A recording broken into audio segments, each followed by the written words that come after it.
بسم اللہ الرحمن الرحیم رب زدنی علما۔ نواں گناہ اور حرام کام، دکھلاوے اور شہرت کے لیے عبادت کرنا۔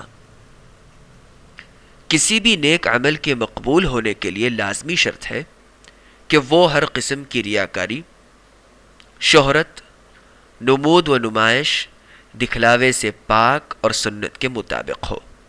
اور جس شخص نے لوگوں کے دکھلاوے کے لیے عبادت کی، مثلا ریاکاری کے لیے نماز پڑھی، اس نے چھوٹے شرک کا ارتکاب کیا اور اس کا عمل برباد ہو گیا۔ اللہ نے فرمایا ان المنافقین یخادعون اللہ وهو خادعهم واذا قاموا الى الصلاة قاموا كسالى يراءون الناس ولا يذكرون اللہ الا قلیلا۔ سورة النساء آیت نمبر 142۔ منافق سمجھتے ہیں کہ وہ اللہ تعالیٰ سے چال بازیاں کر رہے ہیں اور یہ نہیں جانتے کہ اللہ تعالیٰ انہیں اس چال بازی کی سزا دینے والا ہے، اور جب نماز کے لیے کھڑے ہوتے ہیں تو بڑی سستی کے ساتھ کس مساتے ہوئے جیسے زبردستی کسی مصیبت کی طرف لے جائے جا رہے ہوں، صرف لوگوں کو دکھاتے ہیں اور اللہ کا ذکر تو یوں ہی برائے نام کرتے ہیں۔ جو شخص کوئی عمل اس لیے کرتا ہے کہ اس کی خبر پھیل جائے اور لوگوں میں اس کی شہرت ہو، وہ شرک میں مبتلا ہو گیا اور اس کے متعلق سخت سزا سنائی گئی ہے۔ عبداللہ ابن عباس رضی اللہ عنہ بیان کرتے ہیں کہ رسول اللہ صلی اللہ علیہ وسلم نے فرمایا من سمع سمع اللہ به ومن راء راء اللہ به۔ صحیح مسلم حدیث نمبر 2279۔ جس نے اپنے عمل کی شہرت چاہی، اللہ تعالیٰ اسے مشہور کر دیتے ہیں، اور جس نے اپنے عمل کا دکھلاوا اور اظہار چاہا، اللہ تعالیٰ بھی اسے مشہور کر دیتے ہیں۔ علماء کرام نے اس حدیث کے متعدد مفہوم بیان کیے۔ ایک، جس نے نیک عمل لوگوں کو دکھلانے کی نیت سے کیا، اللہ تعالیٰ بھی اسے اس عمل کا ثواب دکھائیں گے تو صحیح، لیکن عطا نہیں کریں گے تاکہ وہ حسرت اور ندامت سے ہاتھ ملتا رہ جائے۔ دوسرا، جس نے عمل کے ذریعے شہرت چاہی، اللہ تعالیٰ اسے شہرت عطا کر دیں گے اور یہی اس کا ثواب ہے، جو اسے دنیا میں مل گیا، آخرت میں اس کے لیے کچھ نہیں۔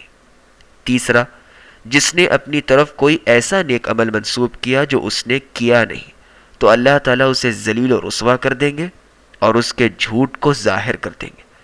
چوتھا، کوئی انسان لوگوں کی نظروں سے چھپ کر کوئی نیک کام کرتا تھا، پھر اس نے لوگوں کے سامنے کرنا شروع کر دیا تاکہ لوگوں میں اس کی شہرت ہو اور لوگ اس کی تعریف کریں۔ اللہ تعالیٰ بھی ایسے شخص کا بھید کھول دیتے ہیں اور لوگوں میں مشہور کر دیتے ہیں، کیونکہ یہ شخص مخلص نہیں بلکہ ریاکار ہے۔ پانچواں، جس نے لوگوں کے دکھلاوے اور شہرت کے لیے عمل کیا تاکہ لوگ اس کی تعظیم کریں، اللہ بھی قیامت کے دن تمام لوگوں کے سامنے اس کی ذلت و رسوائی کر دیں گے۔